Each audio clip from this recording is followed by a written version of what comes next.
Hi, my name is Kevin, and I collect old irons. I am speaking to you today from a law library in Concord, New Hampshire that exhibits the single historically most important old iron in the world. That is the 1871 Mrs. Potts patent model.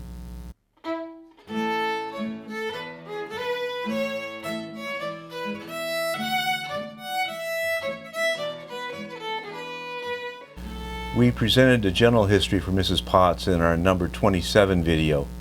Here we're going to concentrate on what we know about her early history.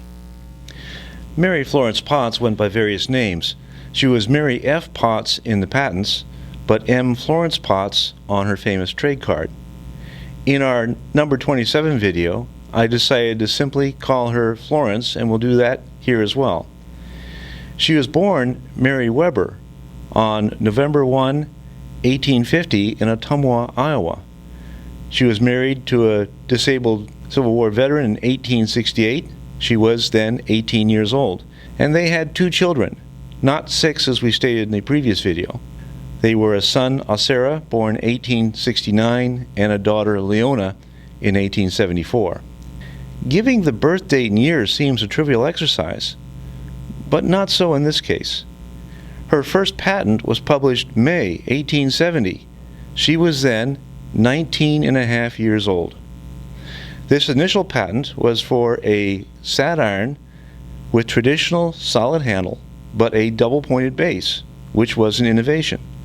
The body of the iron had a base rounded at the top and surrounded by sides to form a dome-shaped depression, which was then filled with a non-conducting material. Those words from the patent description. What Florence used, at least initially, was plaster. Her father was a plasterer. The original patent model for this iron is not known to exist. There are, however, some large patent model collections, and this, with or without the original label, may still be out there somewhere.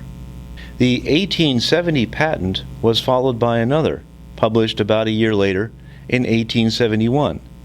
This has a base with essentially the same construction as the 1870 patent, but with the famous latch handle. And here is her patent model. Many of the patent models are simply an example of the commercial product, but here, this is a special model, much larger than the commercial products that were subsequently manufactured.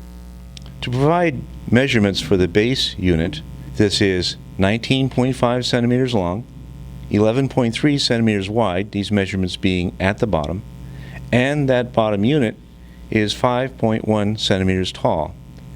In English units, those are 7 3/4 inches across, 4.5 inches wide, and exactly 2 inches up from the base.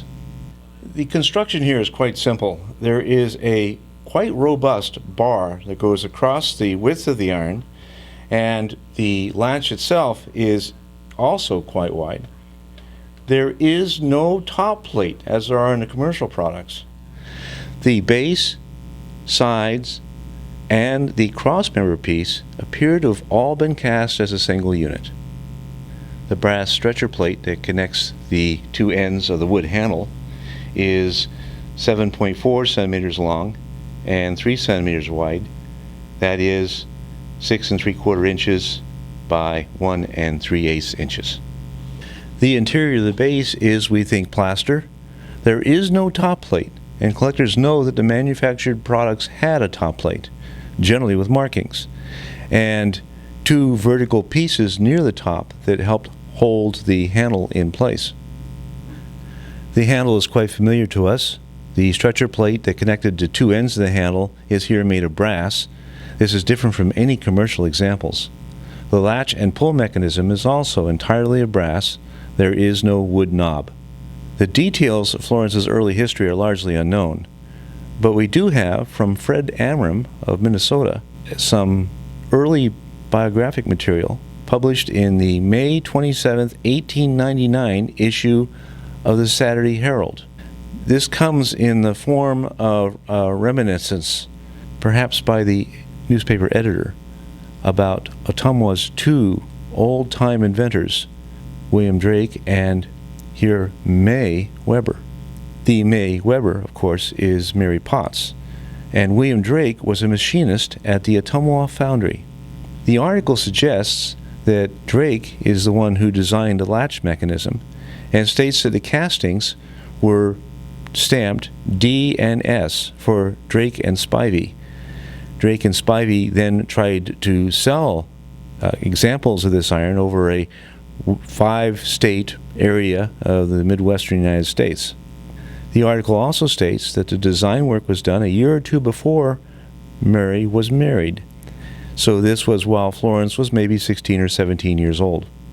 In 1872, Florence reissued a portion of her patent to Isaac Chalfant, and we will say more about this and Chalfant's work in the next video. And here is a question. The irons that were sold by Drake and Spivey, those presumably are still out there to be found or still residents in people's collections. What did they look like? Did they have this construction without the base plate on the top? Or did they have the more familiar base plate structure? And I don't know for sure, but I think it may be quite likely that the base plate was introduced by Chalfant when he started mass producing these, and that the ones that Drake and Spivey tried to sell had this more general construction without the base plate and much more simple handle that we are familiar with. And that is the product of our pilgrimage here to Concord, New Hampshire.